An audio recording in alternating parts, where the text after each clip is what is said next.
Itory amin'ny fitsarana ao La Réunion ny lieutenant-colonel Charles Andrenasoavina araka ny vaovao avy any La Réunion izay namitaina tamin'ny antso Antarby. Nitondra valiteny ihany koa moa izy momba ny fanambarana izay nataony ministry ny vola sy ny teti-bola mikasika ny fandoavana ny vola lany tamin'ny fitsaboana azy tany La Réunion.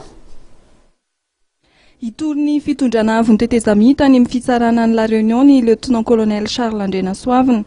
Araka ny nambarany tao anatin'ny antso Antarby ny fanovana tamin'ny Nomaly. Tompony andraikitra maromaro amin'ny fitondrana tetezamita no antefan'izany fitoriana izany raha ny fanazavana nitiny. Antony nambarany ny tsy fandoavana amin'ny intsony ny vola fahamivelona ny antson'izay maro mahazo azy ary ny raharaha 7 Nanoratra taratasy koa tany ministre ny fahasalamana. Mikasika ny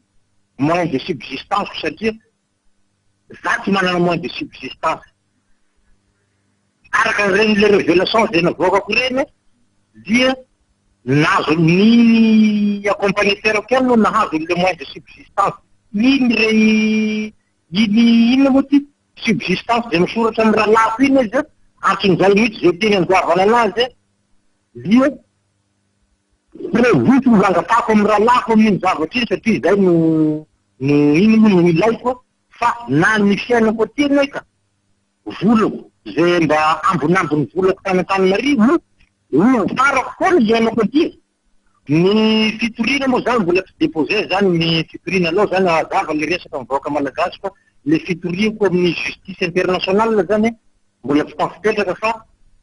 mety amin'ny herinandro ambony io zany misy mapetraka amin'ny herinandro ambony io ngamba pour tentative d'assassinat, torture physique et morale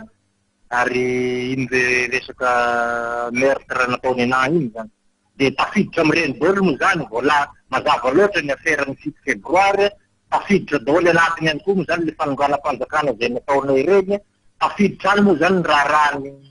lundi noir de ho hitatsika eo ihany moa ny toy zany fa amin'ny herinandro angamba iny déposé ny plainte ary eto La Réunion ihany déposé varanazy fa tsy any Madagasikara koa. Ankoatra izay dia namaly ny teny ministry ny vola Hery Rajaonary Mampianina ihany koa ity manam-boninahitra ity. Efa tsy nazo le prise en charge mitaky ny hôpitaly tamiko zavatra io za tsy manaka andoavana an'io voatery aho nanoratra tany amin'ny ministre ny fahasalamana.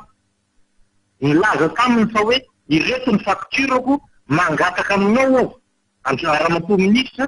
mba verseo amin'ny compte n'Andriamatoa Charles Ratovina indrindra zay raha lafo accompagnateur aty La Réunion ty vola ty le facture impayé le misoratra amin'ny anarako zany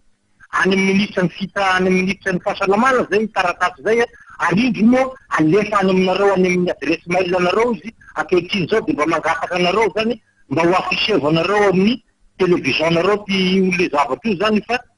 hafahafa ihany ohatrany langa marivo totra le zavatra ataony Hery Rajaonary Mampianina amle fanambarana an-gazety ka ohatrany tsy de mety loatra le izy mikasika le prise en charge zay sy ny resaka fivavahana zay no miresahany tamiko de gaga aho resahany hoe mangataka taminy ny aho hoe atao amin'ny anarako ny vola rehetrarehetra amin'ny fitsaboana. Za de tsy mitady an'izany fa nitadiavy kosa aloha de zao aoka alefa ty amiko ny vola zay misoratra ny facture zay misoratra amin'ny anarako zany mandola azy any amin'ny hôpitaly any satria nary zareo ny andohan'izay ihany amiko aty ny facture originale tsy maintsy za ihany no tadiavy ny hôpitaly. No mafisin'ny lieutenant-colonel Charles Andrenasoavina fa tsy mihevitra ny anonsesy tamin'ny politika ny La Réunion tenany ny ody atanindrazana no mamaky azy hoy izy satria manana andraikitra amin'ny famanan'ny krizy eto amin'ny firenena ihany koa ny tenany.